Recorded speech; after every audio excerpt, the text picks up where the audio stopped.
Hey guys, Dog's Weight Loss and Critic Reviews here, coming at you with a review of, as promised, the Star Wars movies in order of release date. I've never watched any of them ever. I've seen clips, I know things, obviously, because it's kind of apparently a big deal. So I've made it my my goal before the end of the year, which is, I have a couple of weeks now. It is December 7th, 3 days for my birthday. Anyways, it's December 7th, so by December 31st at midnight, I will have watched all of the Star Wars movies, the real ones, not like the Lego and the whatever spin-off things. Anyways, so I finished the first one a week and a half ago, whenever I first got Disney Plus. I decided I'm gonna try my best to get on this bandwagon of Star Wars, and so I did that. I watched the first one. I just finished the second one, which is The Empire Strikes Back. And I know they don't... It's weird saying, you know, the first, second, whatever. As far as release date goes, the second one that was released, the movie, I know it's like episode 5 or episode 6 or something like that. But anyways, I know. The second one, Empire Strikes Back. I just finished that one last night. And I will say that one was better than the first one. The first one, watched the video. I'll put it up on the screen. I was bored in the first one mostly, and it was very topical and done, over kind of thing. I don't know. Anyways, so the second one was a lot better. They had more depth of characters. There was a storyline that made more sense to me.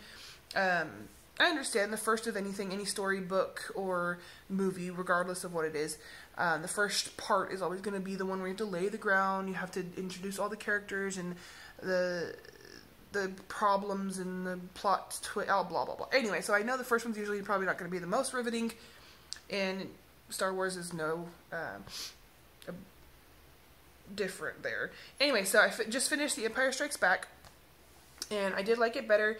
I like that is it Han Solo, I think, and Leia are finally starting to have that romance. That's cool, because it disgusts me that Luke and Leia were kissing, and I know, just because I know things, that they're brother and sister. So that was grossing me out. So I'm glad that has a love interest that isn't her brother. You know, just something like that. What else? I did think, or I thought, the whole Luke, I am your father, that whole scene would have been a little more dramatic, because I knew of it, but I never actually watched it. And so it was very nonchalant to me. I don't know. It's like, Luke, I'm your father. Boom, he's gone. And it was over. And there was no follow-up on that, really. So that was kind of strange. Anyways, the CGI is still obviously eons old. Again, it came out in, what, the 70s or 80s? So it makes sense, I know. And for the time, it must have been really cool and really good. If I had gotten on the bandwagon earlier, maybe it would have been more impressive, I guess, to me. So I'm hoping that they continue to get better as I watch them. I'm getting a little more invested in the storyline, because I want to know, you know, the why, how, that kind of stuff. Because obviously Yoda is weird. I always thought of Yoda as like this wise, old, highly intelligent, sweet thing. He's weird.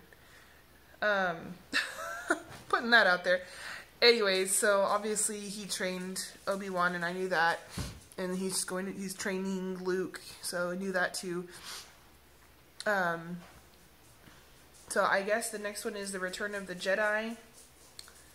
And that's the other thing too, is I'm starting to actually understand that there's, you know, the whole story, you know, like, what is it, kind of thing. And so obviously there's the Empire, which are the bad guys, you know, they're the dark side, or something, yeah, the dark side.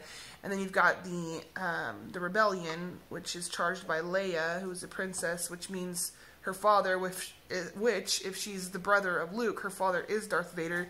So isn't she...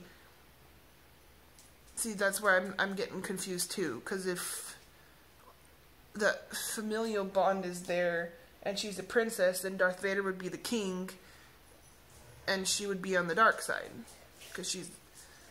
So, I don't know, I'm a little confused. I'm hoping all that will be revealed in the coming episodes, or concurrent videos. So that's where I am. I'm going to start the Return of the Jedi momentarily as soon as I finish this video. And 1983 was when this one, I'm reading it on the screen right now. 1983, when the Empire prepares to crush the rebellion with a more powerful Death Star. Oh, they're going to rebuild the Death Star. The Rebel fleet, which I'm assuming the Rebel fleet is going to be charged by Leia and Han Solo and Luke Skywalker. And of course the robots, duh. So the Rebel fleet counters with a massive attack on the space station. In a final climactic duel, Luke Skywalker confronts Darth Vader. Oh, maybe that's going to be the one where it's a little more, cinematically impressive. We'll see. Anyway, so that is my review, completely virgin review of Star Wars The Empire Strikes Back. First time I've ever seen it. Do I recommend it? I mean, obviously it's a classic. It's a classic series. Yes, I do recommend, getting into it. Will I watch it again? Probably not. Maybe once I go through all of them. I think there's 8, right? Once I get through all of them, I might go back to maybe fill in some gaps or fill in some blanks. I don't know. We'll see. That's my review. Anyways, see y'all next time. Bye.